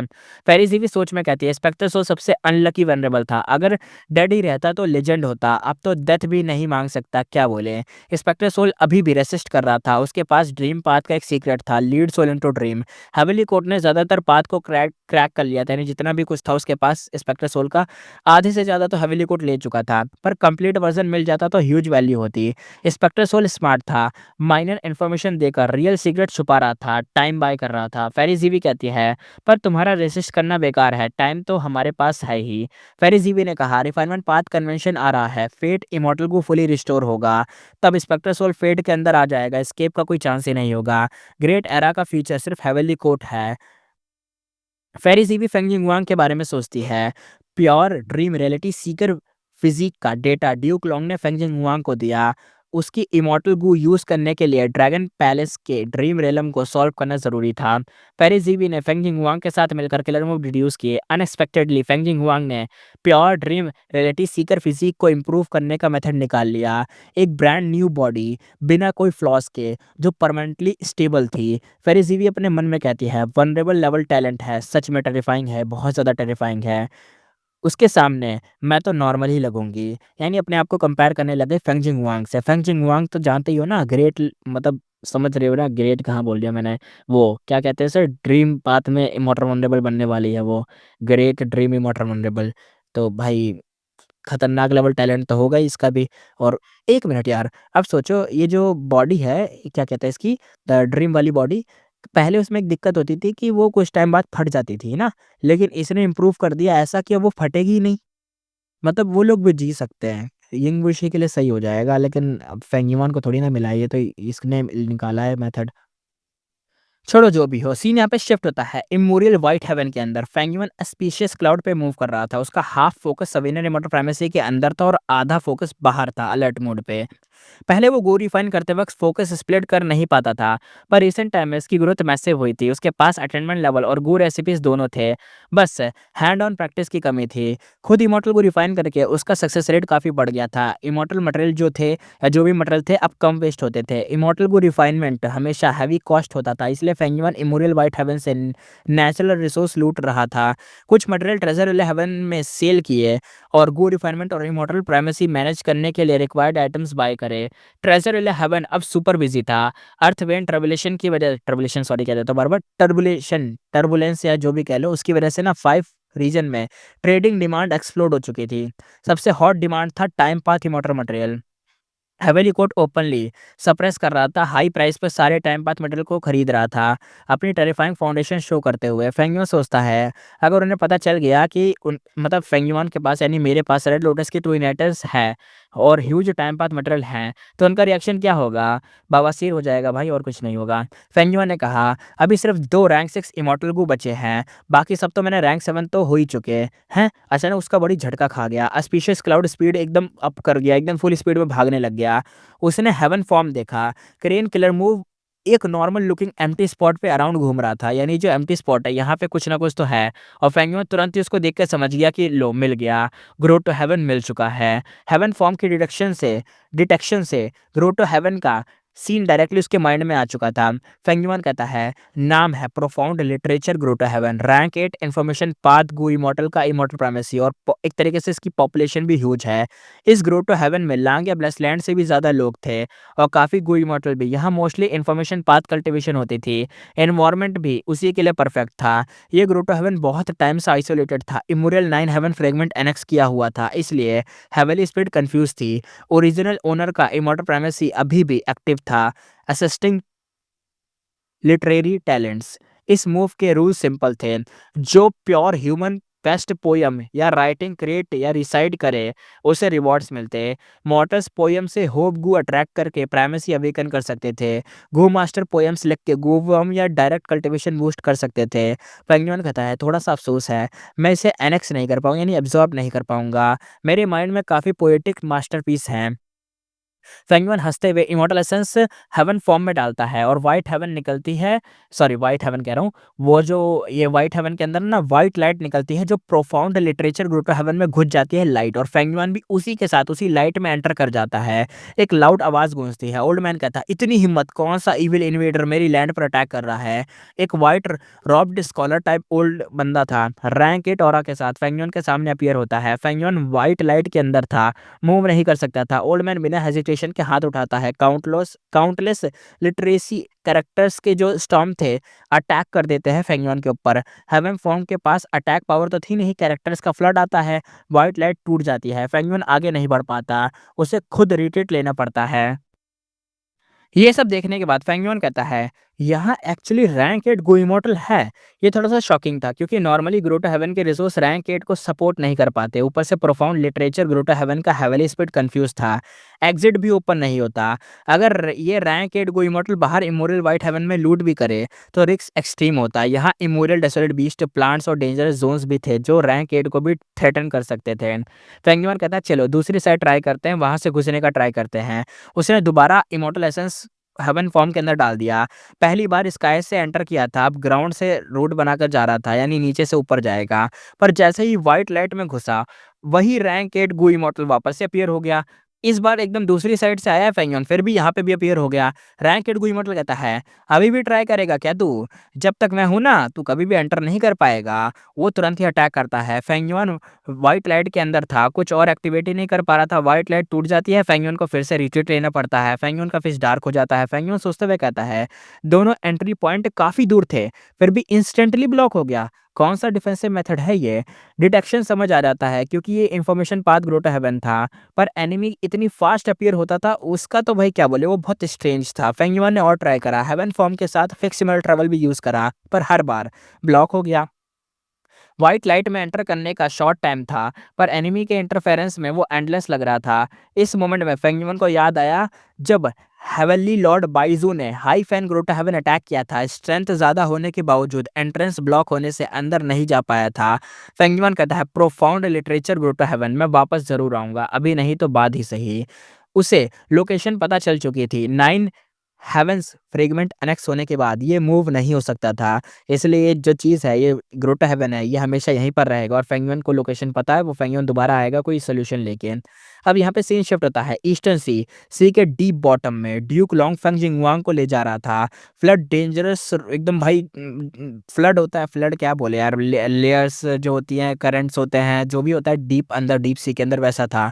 यहाँ पे ड्रैगन रोर्स भी आ रही थी, पर ड्यूक लॉन्ग के सामने ये सब कुछ नहीं थे, भाई खुद भी तो एक ड्रैगन ही है। सडनली फेंग जिंगवांग को एक रिपल दिखता है, जैसे इनविजिबल लेयर टूट गई हो। उसके सामने एक मैसिव पैलेस अपीयर होता है। असल में ये और कुछ नहीं, ये था रैंक के immortal Gu house, dragon palace. Palace orange gold light में शाइन कर रहा था, ग्रैंड और मैजेस्टिक लग रहा था, पर ड्रैगन पैलेस के अराउंड एक मूविंग ड्रीम रेलम था। ड्रीम रेलम कंटिन्यूसली मूव कर रहा था, कभी पैलेस को हाइड करता, कभी ल्योर करता दिखाता, कभी कभी गैप्स दिखते, पर ड्यूक लॉन्ग रिस्क नहीं लेता था। इस बार उसके पास सोल्यूशन था, immortal killer move, pure dream reality seeker transformation. फेंग जिंगवांग की ड्रीम विंग्स इमॉर्टल को यूज हुई, डिडक्शन फेरिजीवी ने लीड की, और ड्रीम रेलम का एक हिस्सा ट्रांसफॉर्म होकर एक ह्यूमन बॉडी बन गया, आंखें बंद थी। ड्यूक लॉन्ग कहता है, ये perfect pure dream reality seeker physique body है, बिना कोई दिक्कत वाली, यानी फटे फूटेगी नहीं, ये ऐसी ही रहेगी। उसकी आंखें चमकती हैं क्योंकि पास्ट में वो इस फिजिक से इंजर्ड हो चुका था। ड्यूक लॉन्ग कहता है, हुआंगर यानी फेंग जिंगवांग, तेरा काम अमेजिंग है, अब इसे ये 11th एक्सट्रीम फिजिक माना जाएगा। फेंग जिंगवांग कहते हैं, मास्टर होनेस्टली ये कोइंसिडेंस था, और शटर ड्रीम किलर मूव के बेस पे ट्राई किया था, बस लक से सक्सेस हो गया। ड्यूक लॉन्ग मुस्कुराता है। ड्यूक लॉन्ग कहता है, कोइंसिडेंस नहीं होता, ये फेट का अरेंजमेंट है, फेट का। क्या बोलूं भाई, ड्यूक लॉन्ग तो भाई एकदम बैठ जाता है, फेट फेट कहता रहता है, पूरी जिंदगी फेट फेट ही कहता रह गया। फेंग जिंगवांग तुरंत बोलती है, मास्टर प्लीज ये फेट वाली बातें बंद करो, अगर सब फेट ही डिसाइड करता है तो मैं कुछ क्यों नहीं कर रही हूँ? क्या मैं, मतलब मैं भी तो कुछ कर, मेरी भी तो कोई मेहनत सोचो यार, मैं क्या कुछ नहीं कर रही? ड्यूक लॉन्ग थोड़ा सा स्टन हो जाता है, फिर लंबी सांस लेता है, और ड्यूक लॉन्ग कहता है, ठीक है अभी ये बात छोड़ देते हैं, तुम्हारे लिए भी अभी अर्ली स्टेज है, वक्त आने पर तुम खुद ही समझ जाओगी। इसको भी वही ज्ञान पे लेगा यार, ये फिर से वही ज्ञान देगा जैसे इसने उसको ज्ञान दिया था, क्या कहते हैं, रेड लोटस को।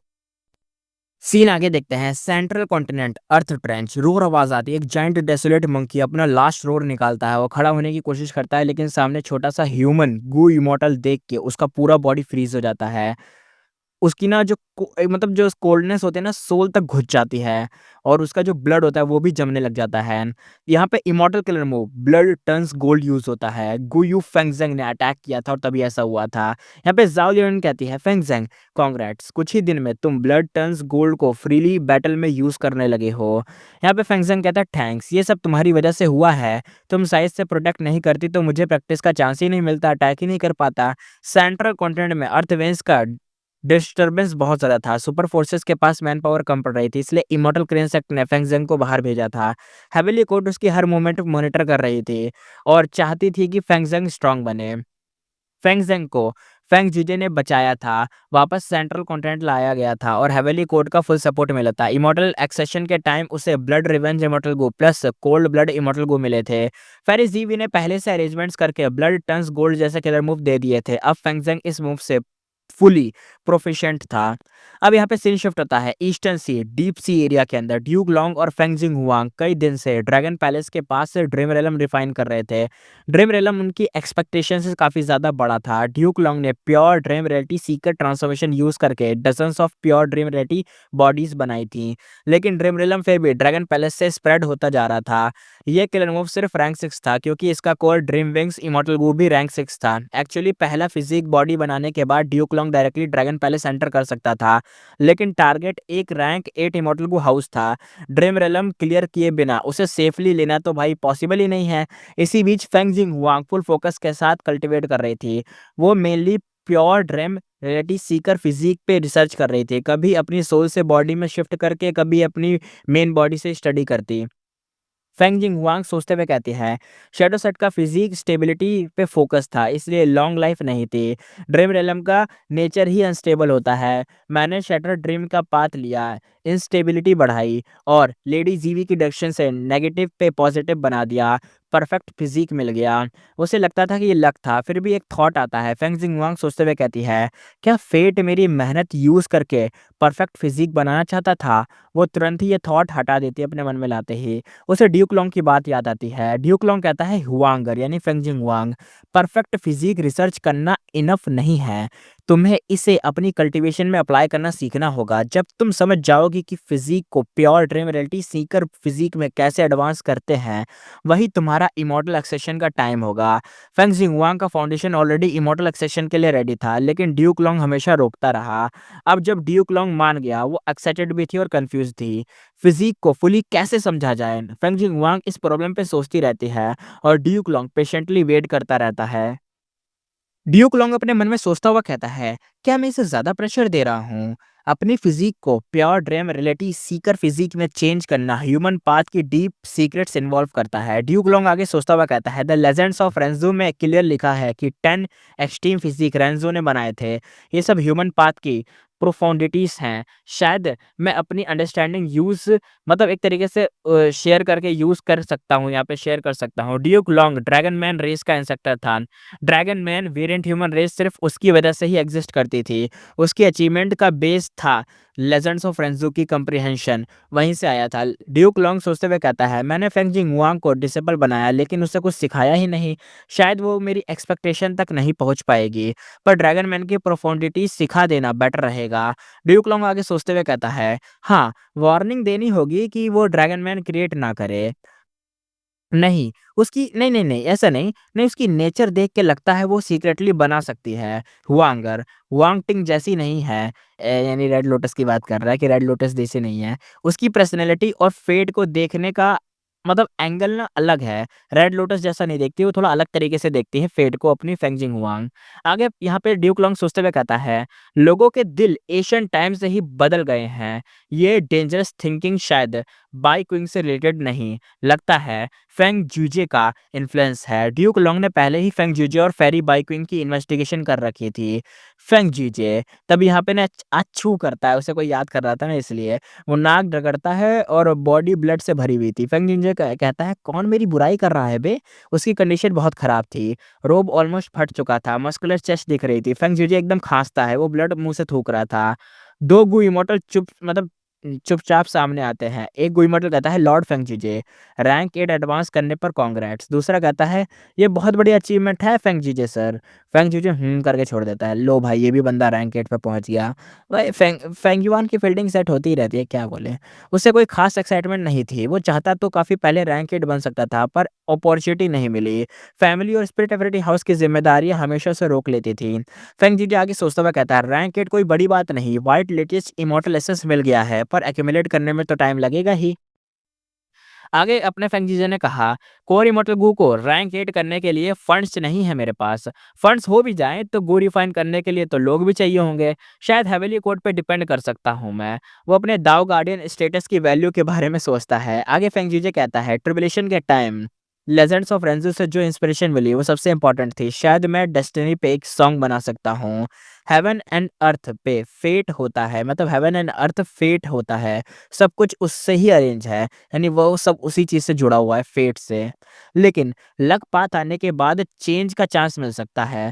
अब हर चीज और हर बंदा शाइन कर सकता है, यानी हर चीज ना और हर बंदा अलग, मतलब ऐसा मान लो कि पहले फेट से रिलेटेड था लेकिन फेट को थोड़ा बहुत इंजर्ड हो गया तो उसकी वजह से अलग चीज़ हो गई। ऊपर से लक पात आ गया तो और अलग चीज़ें हो गई इसलिए। वैसे डेस्टिनी सॉन्ग बनाने की बात कर रहा है। डेस्टिनी सॉन्ग का मेंशन एक बार और भी हुआ था पिछले एपिसोड में, तुमने देखा होगा। पिछले नहीं मतलब बहुत पहले एपिसोड में तुमने सुना होगा। ये लोग बात कर रहे थे कि अगर हम फॉर्च्यून रिवीलिंग हेवन गू और फेट गू को मिक्स फिक्स करके ना डेस्टिनी गू बना सकते हैं, रैंक 10 का डेस्टिनी गू इन्होंने बोला था ना। तो ये डेस्टिनी सॉन्ग की बात कर रहा है, तो मतलब कुछ तो होगा ना खतरनाक चीज़। आगे देखते हैं। कुछ टाइम बाद इमोरियल व्हाइट हेवन के अंदर फेंग युआन एक्साइटेड होकर एक हेवन फॉर्म क्रेन को, क्रेन मतलब जो क्रेन होता है उसको सर्कल में उड़ाते हुए देखता है। फेंग युआन कहता है मिल गया, मिल गया, आखिरकार सेकंड ग्रोटो हेवन में मिल गया। फेंग युआन कहता है ये बीस्ट क्लैमिटी ग्रोटो हेवन है, परफेक्ट। इसने कोई 9 हेवन फ्रेगमेंट एनेक्स नहीं किया। कई दिन सर्च करने के बाद फेंग युआन ने एक और ग्रोटो हेवन ढूंढ लिया था और इसने भी कोई 9 हेवन फ्रेगमेंट एनेक्स नहीं करा था, यानी ये जो ग्रोटो हेवन था ये ठीक वाला था। पेंगुइन सोचते हुए कहता है लेकिन ये ट्रांसफॉर्मेशन पाथ ग्रोटो हेवन है और मेरा ट्रांसफॉर्मेशन पाथ अटेनमेंट थोड़ा सा कम है। Master, grand master, great grand master और सुप्रीम ग्रैंड मास्टर, पेंगुइन ट्रांसफॉर्मेशन पाथ में ग्रैंड मास्टर था, मतलब एक फुल लेवल की कमी थी।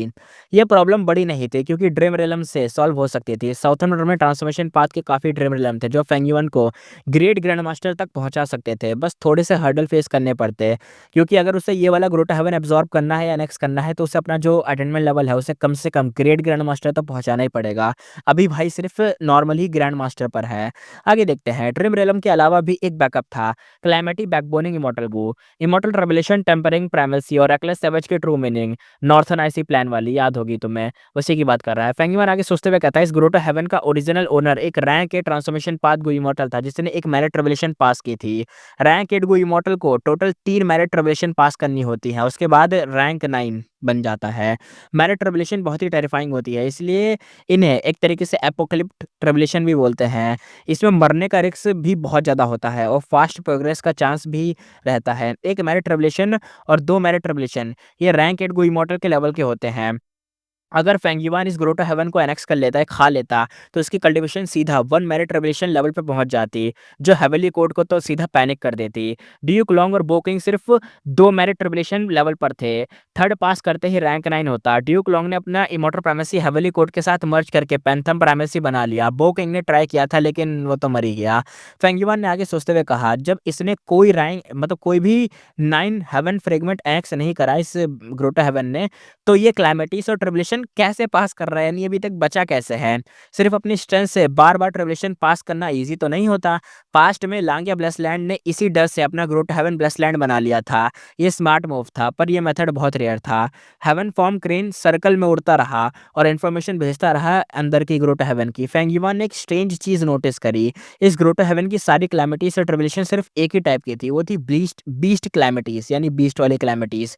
बीस्ट क्लैमिटी एक ट्रिबुलेशन होती है जो कभी डेसोलेट बीस्ट, कभी एशियन डेसोलेट बीस्ट से बनती है। यहाँ heavenly tribulation means desolate beast calamity होती, grand tribulation means ancient desolate beast calamity होती, और मैरी tribulation means immortal desolate beast calamity होती। फेंगियो सोचते हुए कहता है ये कौन सा मेथड है जो ट्रिब्यूलेशन का टाइप ही रेस्ट्रिक्ट कर देता है, यानी अगर कोई भी ट्रिब्यूलेशन आएगी तो या तो वो कन्वर्ट होना पड़ेगा उसे बीस्ट ट्रिब्यूलेशन में, अदरवाइज वो नहीं आएगी। अगर सब बीस्ट कैलेमिटी हो तो डील करना कितना ईजी हो जाता। बीस्ट फिजिकल होते हैं, रेन वाइंड विंड फॉग जैसे नहीं होते। और प्रोब करने पर डीपर ट्रुथ सामने आया, यानी और छेड़ाछाड़ी करी फेंगिवा ने तो और चीजें समझ समझ आई। फेंगिवा ने आगे कहा ओह! ये रेस्ट्रिक्ट नहीं कर रहा बल्कि हर क्लैमिटी को बीस्ट क्लैमिटी में ट्रांसफ़ॉर्म कर रहा है, कमाल का मेथड है। हर टाइप की क्लैमिटी यहाँ आके आखिर में फ़ेरोशियस बीस्ट बन जाती है। क्लैमिटी बैकबोनिंग और इमोरल ट्रिब्यूलेशन टेम्परिंग के बाद फेंगिवान को मिला तीसरा special method, beast calamity transformation. फेंगिवान आगे सोचते हुए कहता है जो ग्रो टू हेवन इतना टाइम सर्वाइव करता है वो सिंपल नहीं होता। Profound literature grow to heaven भी ऐसा ही था। Beast calamity grow to heaven तो और भी ज़्यादा डेंजरस है। आगे फेंगिवान सोचते हुए कहता है ये अनएक्सपेक्टेड सरप्राइज़ है। यहाँ ह्यूज पॉपुलेशन है, एंडलेस रिसोर्स है, यानी बहुत ज़्यादा रिसोर्स, एंडलेस रिसोर्स, और सबसे इम्पोर्टेंट बीस्ट क्लाइमेटी ट्रांसफॉर्मेशन का मेथड है। मुझे ये मेथड चाहिए, फ्यूचर ट्रिब्यूलेशन के लिए बहुत ही यूजफुल होगा। ये सोचकर फेंगिवन ने अपनी वाइट लिटिच immortal essence heaven form crane में ना ट्रांसफर कर दी और वाइट लाइट में बदल गया और फेंगिवन सीधा एंटर कर गया। इस बार कोई भी रैंक 8 गो इमोर्टल से रोका नहीं, क्योंकि इस बीस्ट क्लाइमेटी ग्रुट हेवन में रैंक 8 एग्जिस्टेंस था ही नहीं। जैसे ही फेंगुइन एंटर कर रहा था पूरा ग्रोटो हेवन हिलने लगा। हर डायरेक्शन से एक डीप और वास्ट पावर आई, व्हाइट लाइट को भी अफेक्ट किया और फेंगुइन पर हैवी प्रेशर डाल दिया। फेंगुइन कहता है ये क्या है, थोड़ा सा कंफ्यूज हुआ, फिर तुरंत ही समझ गया। फेंगुइन कहता है समझ गया। इस ग्रोटो हेवन का मतलब मैं ना इस ग्रोटो हेवन का नहीं हूँ, यानी मैं आउटसाइडर हूँ, बाहर के वर्ल्ड से आया हूँ। मेरी पावर ज़्यादा स्ट्रांग है, इसलिए ग्रोटो हेवन मुझे ट्रिब्यूलेशन समझ के रिजेक्ट कर रहा है। बीस्ट क्लेमेटी ग्रोटो हेवन क्लेमेटीज को बीस्ट में बदल देता है और अब वही फोर्स फेंगियन के ऊपर अप्लाई हो रही थी। तो क्या फेंगियन को जानवर बना देंगे ये, मतलब बीस्ट थोड़ी ना बनेगा। आगे फेंगियन ने सोचते हुए कहा मैं फोर्सफुली रेसिस्ट कर सकता हूँ, लेकिन फाइट में अगर ये मेथड डिस्ट्रॉय हो गया तो प्रॉब्लम हो जाएगी। हेवन फॉर्म ने कुछ इनहेरिटेंस ग्राउंड से डिटेक्ट किए थे, पर अगर बीस्ट क्लाइमेटी ट्रांसफॉर्मेशन का रिकॉर्ड वहां ना हुआ तो ये भी दिक्कत है। सेफ रहना बेटर था, इसलिए फेंगियन ने अपनी डिफेंस हटा दी। तुरंत ही उसकी बॉडी में टेम्पररी ट्रांसफॉर्मेशन पाथ दावमार्क ऐड होने लगे, साथ ही उसके बाकी पाथ के दावमार्क भी ट्रांसफॉर्मेशन पाथ के दावमार्क में बदलने लग गए। फेंगियन कहता है अमेजिंग, ट्रांसफॉर्मेशन पाथ हर पाथ को प्रोजेक्ट कर सकता है।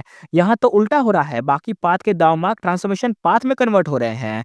ये मेथड नॉर्मल नहीं है, यह ट्रांसफॉर्मेशन पाथ के डीपेस्ट सीक्रेट इन्वॉल्व करता है। अगर मैं कुछ और बार अंदर बाहर आया सिर्फ इस इफेक्ट से ही इसका एसेंस समझ सकता हूँ। आगे फेंगियन सोचते हुए कहता है सबसे फास्ट वे है कि इनहेरिटेंस ग्राउंड पे जाकर ट्रू इनहेरिटेंस ले लूँ, शायद ओरिजिनल रिकॉर्ड्स मिल जाएं। उसका बॉडी कंटिन्यूसली ट्रांसफॉर्मेशन मतलब उसमें चीजें होने लगी, ट्रांसफॉर्म होने लगा, साइज बढ़ता गया, वो एक बीस्ट बन गया फेंगियन। अगर हेवन फॉर्म में पहले चेक ना किया होता कि साइड इफेक्ट नहीं है तो फेंगियन ये रिस्क लेता ही नहीं। तभी बेलो आवाज आई, थोड़ी देर बाद फेंगियन एक bull head plus human body monster बन चुका था। माउंटेन जितना बड़ा, स्टील जैसी स्किन थी, पूरा बॉडी बुल हेयर से भरा था और हैवी सांस के साथ आगे बढ़ रहा था। पूरा beast calamity grow to heaven कांप गया इसे देखकर। नीचे के लोगों ने स्काई में देखा और पैनिक फैल गया। क्राउड कहता है मॉन्स्टर, दूसरा कहता है फिर से मॉन्स्टर आ गया, तीसरा कहता है ये पहले वालों से भी ज्यादा बड़ा मॉन्स्टर है, डेंजरस लग रहा है, जल्दी बीस्ट वॉरियर बुलाओ। लोगों के बीच कॉम्बैक्ट बीस्ट वॉरियर आए। वो एक मिडल एज मैन था, रैंक 7 को इमॉर्टल था और ऑरा थोड़ा सा स्ट्रेंज था, फेस सीरियस था। वो सिटी वॉल के टॉप पर आ गया। कॉम्बैक्ट बीस्ट वॉरियर कहता है हिस्ट्री में सिर्फ एक बार इतना बड़ा मॉन्स्टर आया था, एक नज़र में ही टेरिफाइंग पावर फील हो रही थी इस चीज़ को, मतलब फेंगिवान की पावर फील हो रही थी। यहाँ पे जो वॉरियर था सोचते हुए कहता है मैं अपनी लैंड लव और जस्टिस के लिए मुझे जीतना ही होगा। आओ मेरा कॉम्बैक्ट बीस्ट ट्रांसफॉर्मेशन। उसका बॉडी ग्राउल करने लगा, दूर से ईगल क्राई आई और एक सिल्वर व्हाइट जायंट ईगल उड़ता हुआ आया। एशियन डेसोलेट बीस्ट था। ईगल और मैन दोनों आपस में ग्लो करने लग गए। जंप करता हुआ ईगल डाइव कर गया और एयर में दोनों लाइट आपस में मर्ज हो गई, यानी जो बंदा था ये लाइट में बदला, ईगल लाइट में बदला। ये क्या वो गोकू वाला ट्रांसफॉर्मेशन तो नहीं है, दोनों उंगली करके ट्रांसफॉर्म होकर मर्ज हो जाते हैं, वही वाला था शायद। बूम आवाज आई, लाइट गायब हो गई। एक ईगल हेड और ह्यूमन बॉडी और बैक पर विंग्स थे, वैसा वाला बीस्ट वॉरियर सामने आ गया और सिटी वॉल जितना मतलब टॉल था। क्राउड कहता है ईगल वॉरियर आ गया है, दूसरा कहता है जाओ उस मॉन्स्टर को मार दो, हम तुम्हारे साथ हैं। ईगल वॉरियर स्काई में उड़ता हुआ सीधा फेंग युआन की तरफ चार्ज कर गया। ईगल वॉरियर सोचते हुए कहता है, मैं सबको डिसअपॉइंट नहीं करूंगा, आओ एक एपिक फाइट करते हैं। पैम आवाज आई, फेंग युआन ने बिना बोले ही एक सिंगल स्लैप मारा और बूम आवाज आई। ईगल वॉरियर मीटियोर की तरह उड़ता हुआ नीचे गिरा, जमीन पर टकराया और एक ह्यूज गड्ढा बन गया। धूल हर तरफ फैल गई। क्राउड एकदम साइलेंट हो गया। ईगल वॉरियर ऑलमोस्ट अनकॉन्शियस हो गया था। बड़ी मुश्किल से होश संभाला और गड्ढे से बाहर निकला। ईगल वॉरियर कहता है, क्या मैं इस मॉन्स्टर से सीधा जमीन पर पटक दिया गया? उसकी आइज में प्योर फियर था, क्योंकि भाई अभी अभी एक थप्पड़ में नीचे जमीन पर टकरा गया था ये। ईगल वॉरियर कहता है, वो स्पीड, ये इम्पॉसिबल है। इतना बड़ा बॉडी और इतनी इतनी खतरनाक स्पीड, ये तो हो ही नहीं सकता। इसी के साथ एपिसोड करते हैं खत्म, फिर मिलेंगे नेक्स्ट एपिसोड में।